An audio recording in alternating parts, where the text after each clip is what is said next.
So what we're going to be doing tonight is we have a situation where I wanted to generate some play data, right? I've got some ideas in my head and I want some sample data to work with, and I don't have any, so I want to build some. Right? I don't have any that I like. And so what I imagine in my head is something nice and beautiful, and it's time series data, and look, it's got little peaks and it's got valleys, and it looks really nice. It looks like you might see something you might see in a stock market. So what happens when regular people, myself included, try and generate just regular old sample data? It tends to look something like this, right? You all done this before. Right-click over here. I go to New Column. Say, I need random data. I know what I need. I'm going to call this data point, this column right here. Let me zoom in so y'all can see it. Data points. Just one. What's everybody's favorite function for this? Ran. That's right, ran between. Let's go between, I don't know, 600 and, I don't know, 1200, something like that. Yeah, that sounds right. Okay, let's see, this is going to look pretty good, right? I think this should be pretty reasonable. Let's get this guy, move out of the way. So now I take my date, I drag it down here, and I take my data point, I drag it on the values, I turn this into a regular day. Yeah, that doesn't look good at all, that looks terrible, right? I don't want to work with that, even if it's just for fake stuff. So what we want to be able to do is we want to take, use some sort of algorithm or something to get some sample data that looks halfway decent, okay? And so what we're going to do specifically is we're going to add something called a random walk, which is to say every day's value is going to be based on the previous day plus or minus some percentage. So it's going to look kind of like the data is wandering in this sort of drunkard fashion. This way and that way, nice and smooth, right? That's what we're going to be after, okay? So to do that, we're going to use the List.Accumulate function, which is one of my very favorite functions. Because of the good setup we had, some of you guys might be able to follow along with most of this. I really hope you can, okay? And so let's start by looking at the way the algorithm works. So I'm going to pop over here to Excel. We're going to start with a list of dates, okay? We're just going to start with 5 days for right now. We can imagine we're going to have a lot more, but for now, I need to step over here where the camera is. We're just going to start with 5 dates. You're welcome. So we got these dates, right? And what we want, let's think about what we want. For each day, we want to have some multiplier effect. It starts at 100%. Then maybe it goes up to 3%, then it goes up to 6%, then down to 2, then 4, and kind of this sort of drunkard's walk kind of a fashion. That's what we're after, okay? But we start with just a list of dates, 5 days, okay? And the algorithm we're going to work with is this sucker right here, okay? It looks big, it looks scary, it looks gnarly. It's actually not so bad, and I'm going to walk you through it. So we pop over here, right? So what we're going to say is, let's start by getting the list of dates, right? We're actually going to skip one because we're going to start with the first day equaling 100%. We take this first day, a list that has 100% in it, and what we say is we go through every single day, and for each day, we go get what the value of the last day was, add either negative 5% or positive 5%, and just stick it on the end of the list, right? And one by one, we're going to go day by day and say, get the last day, go up or down 5%, stick that on the bottom of the list, okay? And that is how it's going to work. I can stop now, right? You guys all get this? Good, perfect. Somebody's supposed to say no. Okay. So let's start walking through this thing, right? We start with a list of dates, and we start with this list right here, this list that has one thing in it, 100%. That's all that it's got in it, okay? And then we say, all right, for our list of dates, we've already got the first day sort of finished, so what we're going to do is we're going to skip the first one, right? Just sort of skip it, just sort of take it out of rotation. It's not gone forever, we'll get back to it, but for right now, we're just going to go through these next 4 dates, okay? So then what we do is just say, all right, let's start jumping through this thing. And this whole big block of code right here, it looks big and it's scary, and all it really is saying, hey, for every item through the list, get what you've got so far and add something to it. So we're going to take the list that we've got so far and add this thing to it. Well, what's that thing? Well, let's start building it, right? It's just we're going to take the last item in the list, add some randomizer, and we're going to add those two things together. That's going to be our number, that's going to be our new item, and then we're going to stick it on the end of the list. Okay? So, let's start by getting what the last item on the list is so far. Well, the last item on the list is just this one thing, because the list has only got one thing in it. So the last thing is the first thing, it's just the last thing, right there. Okay? Everybody got that? So we say, all right, let's add this randomizing factor, some random number between negative 5% and positive 5%. I came up with 3%. That seemed like it was pretty good. So we add 3% to 1%. We end up with 103%. And then all we do is we take this whole thing, we just this number and we stick it on the end of the list. That's what this bit of code does right here, okay? And we just keep going, rinse and repeat, okay? For the next item on the list, we say, hey, let's go get the last thing on the list. Well, the last thing on the list is now this previous day right here, this 103%, right? We start with that 103%. We generate some random value, in this case 3% again. Hey, how lucky is that? We take 103 and then we add 3% to it. We end up with 106%. We take that number, we just stick it on the end of the list, just like there, like that, okay? I'm gonna pause right now. Are there any questions about this? Probably a couple, anything? People mostly following along? Good, okay. So we keep on going. We say, hey, let's go get the last item on the list. Well, the last item was yesterday's coefficient, 106%. Here we're gonna remove 4% from it. So we get our new 102%. That's gonna be our new coefficient for this next day. We take that value. This little ampersand says, hey, go get the list we've got so far and stick a new, or I should say concatenate it with a new list that's just got this one item in it. It's gonna take that and stick it right there. Boom, just like that, okay? One more time. Go get the last day's item, 102%. Go get some randomizer. Here we're gonna go up 2%. Add those two items together, 104%. Take this guy and append it to the list, just like that. Okay? And that is how we build it. Does that make sense to folks? Folks want to see me build it sort of in real life? Yeah. Okay, so let's go do this. Pop this sucker open. Hold on. I've almost copied all your code. Oh, good. Okay, good. Fantastic. So I'm going to pop open the edit queries here. Almost copied all your code. Oh, you okay? I thought you were doing it. Coach, we didn't get it all copied yet. If you could go back. I see. Yeah, We'll give it a minute. I'll come back. No, you asked. No. You asked. Last place. So far, there it is. Thank you. You're very welcome. Thank you. Photography, it's great. Okay, I'm gonna pop back here. So all this stuff's already done, so I could just use that, and I will default to it if I can't figure out how to make this work. But for now, let's be brave.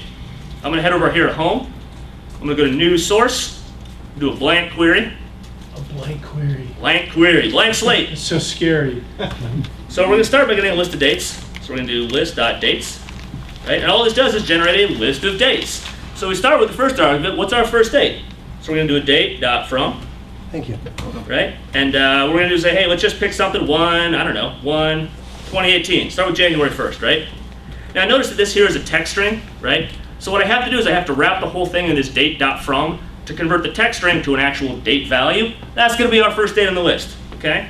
How many days do we wanna have on the list? I think we should have 365. That's a nice, good round number. Okay, argument 3, which I don't know why it exists, but you need to put it in there, is how many days do you wanna have between each day? So if you really wanted to, you could generate a list that goes from Monday of one week to Monday of the next week to Monday of the next week. If you really want to do that, fantastic. You can do a duration.from 7 to have 7 days between each one of these items in the list, because you're a crazy person. But what I'm going to do is I'm going to do duration.from 1 to say, hey, between each one of these days, I want to have exactly 1 day. Okay? So let's see if I made any typos. Hey, not too bad. First round done. Okay, so now we've got this list of dates, right? In fact, let's make this a bit more manageable. Let's change this from 365 down to 5. That's a nice short number, okay? So we got this list of dates over here. And if we pop over here to the applied steps, the first step is called source. And that's sort of the default. That's how it normally is. And it's actually really hard to change it. If I right-click on this sucker and try and hit rename, it will not let me do it. But if you want to, you could use some advanced trickery to make it happen. So we're going to head up here to View. The advanced editor, as was mentioned before. Here's where all the goodies are. Okay? We're going to twirl open the advanced editor. We're going to say, I don't care what you want, graphical user interface. I want to call this thing my list of dates. Right? And now, because, so if I go ahead and hit OK, notice it's going to be looking for an item called source, and that item doesn't exist anymore. We're going to get this big, ugly error. Oopsie. We go back to the advanced editor. We change source to list of dates. Isn't that interesting? You can't right-click and rename source. I don't know why, that's like the most important thing for me to rename. Where am I getting this data? Where is it coming from? But no, you can't do it. I think they just picked it, so they decided they were going to stick with it. Right. Yeah, enough people asked, they were like, no, forget it, I'm not changing I'm sure it. that Matt Mason has a good answer for you. Yeah, it probably is, but That's I the certainly way I don't know know what it is. Okay, so we got our list right here, right? Now what we want to do is build that big, ugly bit of code. Let's start building that big, ugly bit of code. So the way I honestly do this, we'll see how this works. I actually don't spend a ton of time with the advanced editor. What I try and do, because I'm lazy, is I right click and I do insert step after, right? And I get this dummy bit of code right here that says, hey, step 2 is just step 1. And I start writing my code around this. Let's see if this works. I think that it won't, and I'll have to change. But let's give it a shot, shall we? We're gonna twirl this guy open. Okay, so we're gonna do a list.accumulate, and the hardest part of list.accumulate is spelling the word accumulate. Okay, I'm gonna do Shift Enter, 1, 2, 3, 4, give myself some white space. Now remember, we're gonna, in a second, in fact, I'll just do this right now. The first argument of list.accumulate is what list do you want to accumulate through? The second argument is what list do you want to start with? So what I'm going to do, or what object do you want to start with? We're going to say, hey, for day 1, let's just start at 100%. Okay? Now because day 1 is already finished, I didn't have to do it this way. This just ended up being simpler to write. Because day 1 is already finished, if I accumulate through all my list of days, I'm going to have one extra day that I don't want. So what I'm going to do is, I'm just going to skip one of the days in that list.dates. So to do that, I'm going to do a list.skip, which says, hey, just go skip an item in a list. By default, it skips 1, but we'll be really explicit. We'll say, hey, go ahead and skip You're going to Skype the first day. If you have Skype in there, we'll definitely crash. If you have the word Do Skype. you guys want to try and see if it works? Skype. Well, it'll certainly With a fit. Y. Raise your With a hand Y. if you hate Skype. Yeah, that's right. Rick's favorite product in the world. Okay, so argument 3, and this is where the fun begins. We need to create a function that says, hey, every time we iterate through the next day, what do we want to do both with that individual day and all the days that came before it? So we're going to create a function. It's got 2 arguments. I always use the terms so far, what we've got so far, and this item for whatever we're doing with this day, right? And we're going to create a function and say, hey, pass those 2 arguments into a function. Now what do we do with the function? Well, we start by getting the whatever we've got so far. So we're going to start with a day, or I should say a list that has 1 item in it, 100% for the first day. And we're going to add something to that. What are we going to add to it? Or specifically, what are we going to concatenate to it? Well, I could do something like, in fact, let's just do something like this. I should have rehearsed this. Let's see what happens if we just add 1 to it each day, right? Let's take this guy right here, 1, 2, 3, 4. Close. So what I'm going to do in this instance is for every single item, I'm going to go get the list that I've got so far, and I'm just going to add another thing with, in fact, let's do 2. So every single day, I'm just going to add boom, boom, boom, boom, boom, 2, 2, 2, 2, 2. And if I could do that, I go ahead and hit enter, see if we got any typos. So it starts with the first day, then it adds 2, then it adds 2, then it adds 2, then it adds 2. Perfect, except it's not what we want. Okay? We don't want that 2 value. What we want to do is we want it to go up or down by 2% each time. Make sense? Okay. Let's see if we can make that happen. It's going to come up here. I'm going to do Shift Enter and Shift Enter again. So what we want to do is we want to say, hey, let's go get whatever last yesterday was. So if we go to so far, spell it correctly, and we get the list.last. I hope I'm using the right function there. We should be able to get the last item in the list, or just say the last day that we've got so far. So we go ahead and get yesterday, so to speak, right? Shift Enter, 1, 2, 3, 4. I should do this, 1, 2, 3, 4. And what we want to do is 1, 2, 3, 4. Add a lot of spaces. Now we're going to do a random between. Okay. So go get some random number between. Let's do negative 0.5%, not 50%, that would be very noisy, and 0.05%. So either go up or down 5%, and add that to whatever we got yesterday, and that's going to be today's value, okay? And let's see how good Brian is at remembering the names of functions. Right. There we go. Not too bad, okay? See how it goes up and down in that kind of drunkard's walk fashion? Okay, so now we got this list. Our name is terrible.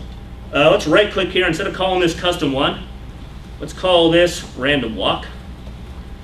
Okay, and so now what I got is I got this guy here, which is all my coefficients, it's all the multipliers I've got for each day.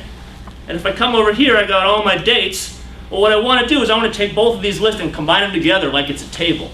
We can do that, right? What we're going to do is, I'm going to right click on random walk, do insert step after, right? And I'm going to use a little M code to say, hey, let's go take those two lists and stick them together like they're a table. So we're going to do a table dot from columns, right? And table from columns takes basically two arguments, which the first one is, hey, go give me a list of all of the lists that you want to stick together and turn into a table. The second one being, what do you want to call the columns? So let's start with the first one. We want to start with our list of dates. So that's going to be column 1. Column 2 is going to be random walk. Go ahead and close out that list. So here's column 1, here's column 2. And then we're going to provide a list of what we want to name these things. So let's call the first one date.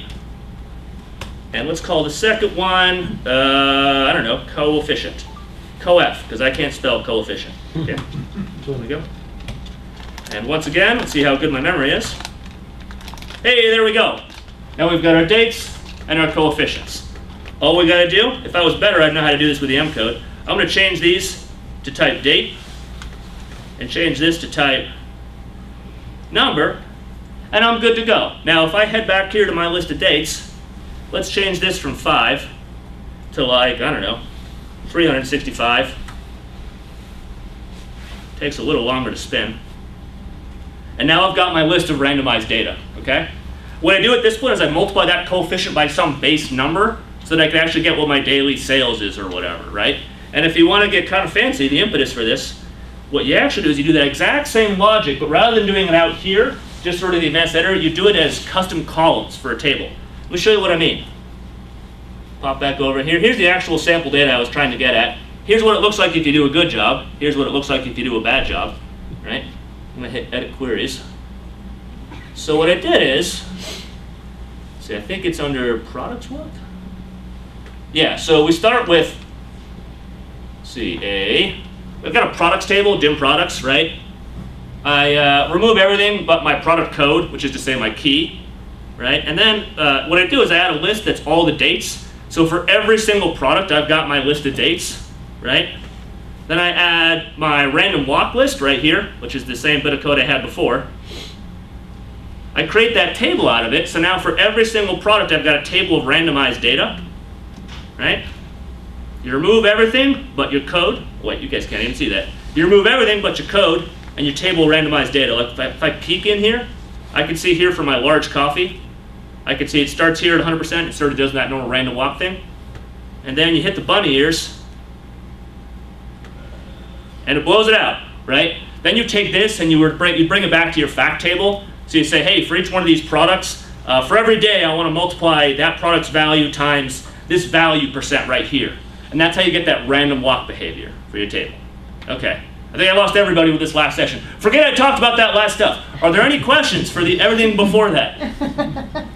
Anybody want to see code again? Yes.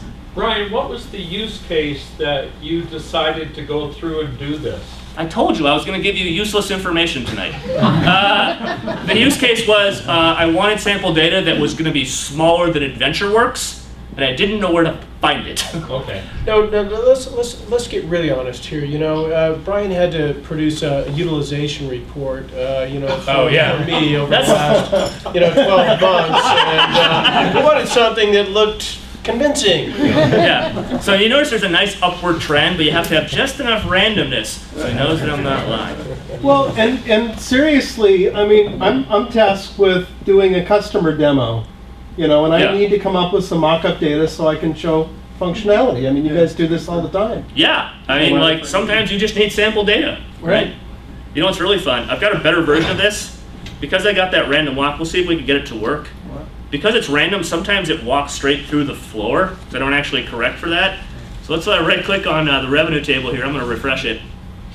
Sometimes it looks really good. Sometimes sales dips below 0 for a given day. That's not very good. That happens. I know it happens, but it's not very good. Hopefully it doesn't happen to CSG. Yeah, is there a way to set something on top of this where you control your outside parameters or your outside buffers? Say more about that. What are you looking for? Like, So when you set this up originally with a random function, a random between function, you're setting those outlier.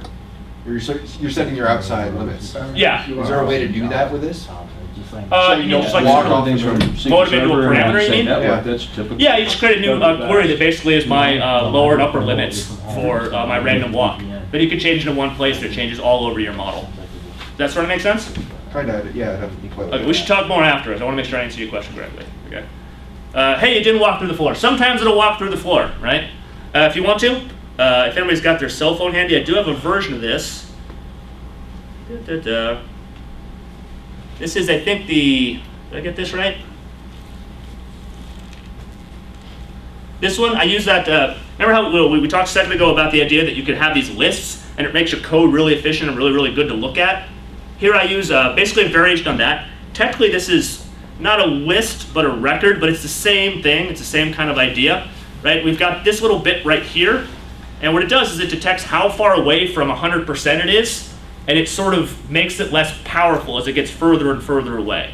So as you get really close to 100%, the walk gets drunker and drunker, and then as you get further away from 100%, it gets more and more sober, okay? And that's it. How do we get that function in real life? Huh? You come to the Power BI forums, Oh, right? awesome. That's right. Cool. Cool. Any other questions? Okay. That's it. Thank you very much.